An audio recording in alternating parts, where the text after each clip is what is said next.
तो चुप हम स्पाइनल कॉर्ड हाथ में आने के बाद सबसे देखना है कौन सा पोर्शन ऊपर है कौन सा नीचे है। सिंपल नीचे दिखेगा हमें कॉर्ड इक्विना, नीचे चला गया।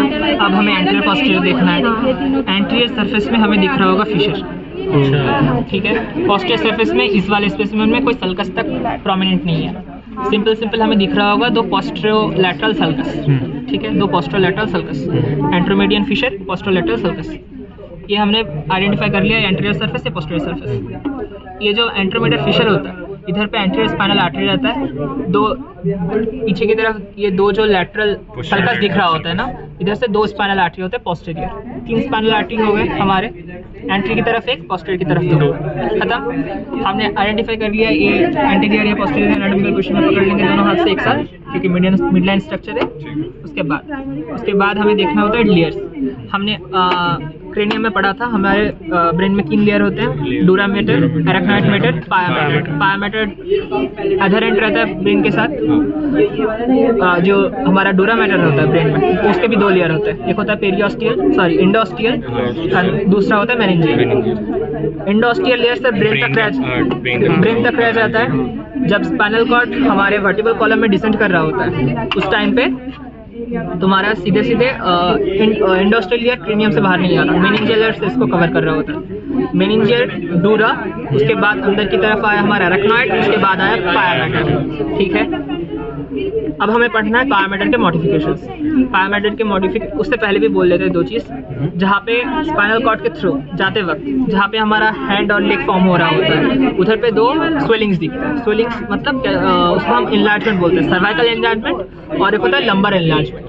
सर्वाइकल एनलार्जमेंट क्यों होता है? क्योंकि एक हाथ को सप्लाई देने के लिए बहुत सारे नर्व चाहिए होते हैं जो उधर प्लेक्सस बनाते हैं। लाइक हाथ के लिए ब्रेकियल प्लेक्सस, पैर के लिए लंबर प्लेक्सस। ब्रेकियल प्लेक्सस का ओरिजिन हमें पता है C5 to T1, इसका प्री होता है, पोस्ट होता है, तो C4 to T2, ठीक है, खत्म। इसके बाद आते हैं हम लंबर इनलार्जमेंट पे। लंबर इनलार्जमेंट में लंबर प्लेक्सस का ही लेना है, उसका प्री पोस्ट मुझे पूरा याद नहीं, पर वो होना चाहिए था L3 से S2 ऐसा कुछ, ठीक है, ओके। उसके बाद पायल मॉडिफिकेशन देखने वाले। पाया मैटर के 4 मॉडिफिकेशन होते हैं, 4 मॉडिफिकेशन होता है। लिगामेंटम डेंटिकुलेटम जो हमें दिख जाएगा लैटरली, अगर हम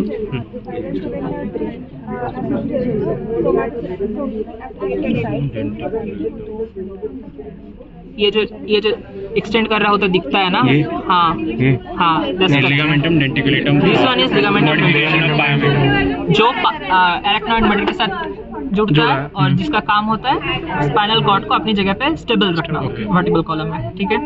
इसके बाद आ जाते हैं हम फाइलम टर्मिनली पे। फाइलम टर्मिनली जो होता है वो जहाँ पे हमारा स्पाइनल कॉर्ड खत्म हो रहा होता है, वो वर्टिब्रल कॉलम से काफी ऊपर होता है। This portion is known as conus medullaris. ये कहाँ पे खत्म हो रहा होता है? L1 जो वर्टिब्रा होता है उसके लोअर बॉर्डर पे, इसके नीचे जो स्ट्रक्चर कंटिन्यू हो रहा होता है इसके साथ, इसको हम बोलते हैं फाइलम टर्मिनली। ये एक पाया मैटर मॉडिफिकेशन है। फाइलम टर्मिनली के 2 पार्ट्स होते हैं, एक होता है एक्सटर्नल पार्ट, एक होता है इंटरनल पार्ट। एक्सटर्नल पार्ट हम किसको बोलेंगे? जहाँ पे तीनों लेयर कंटिन्यू हो रहे होंगे, डूरा, एराक्नोइड, पाया, ये कंटिन्यू हो रहा होता है S2 लेवल तक। L1 पे खत्म हुआ, जहाँ से शुरू हुआ तुम्हारा फाइलम टर्मिनल, शुरू होते ही वो एक्सटर्नल है, वो कंटिन्यू हो रहा है S2 तक। S2 पे डूरा एंड एराक्नोइड खत्म होता है, नीचे जो कंटिन्यू होकर जाता है उसको बोलते हैं सिर्फ पाया मैटर, ठीक है, जो खत्म होता है कॉक्सिस तक। इस पूरे स्ट्रक्चर को हम बोलते हैं फाइलम टर्मिनली। एक्सटर्नल इंटरनल समझ में आ गया हम लोगों को, ओके। इसके बाद जहाँ पे प्लेक्सस फॉर्म हो रहा होता है उसके नीचे सप्लाई देने की, इधर खत्म हो रहा है पर नीचे भी नर्व सप्लाई जाना है, तो सारे नर्व एक साथ गुच्छे की तरह नीचे जा रहे होते हैं, जिसको हम बोलते हैं कॉर्डा इक्विना। कॉर्डा इक्विना को हम रिजेंबल कर रहे होते हैं हॉर्स टेल के साथ, इसलिए कॉर्डा इक्विना नाम है, ठीक है। और इसमें नर्व कंटिन्यूस कहाँ से होता है? L2 से शुरू करते हैं, L2 से शुरू करके L5, C1 से शुरू सैक्रम, S1 से शुरू करके S5 एंड कॉक्सिस का सिर्फ first number, chorda equina complete, ठीक है। हमने इधर 2 पाया मैटर के 2 मॉडिफिकेशंस देख लिए हैं, एक लिगामेंटम डेंटिकुलेटम, फाइलम टर्मिनली, 2 और बचते हैं। एंट्रोमेडियन फिशर जो होता है, एंट्रोमेडियन फिशर जो होता है, एंट्रोमेडियन फिशर पे एंटीरियरली पाया मैटर कंडेंस होकर एक व्हाइटिश अपीयरेंस देता है, इसको हम बोलते हैं लीनियर स्प्लेंडेंस। एंड पोस्टीरियरली हमें इधर प्रोमिनेंट नहीं दिख रहा पोस्टोमीडियन सल्कस, पर इधर एक और स्ट्रक्चर होता है जिसको बोलते हैं हम सब एरेक्नॉइड सेप्टम। ये सब एरेक्नॉइड सेप्टम फिर से एरेक्नॉइड मैटर के साथ कंटिन्यूड रहता है, ये फिनेस्ट्रेटेड होता है, ठीक है। इसको हम ये भी स्पाइनल कॉर्ड को स्टेबल रहने में हेल्प करता है।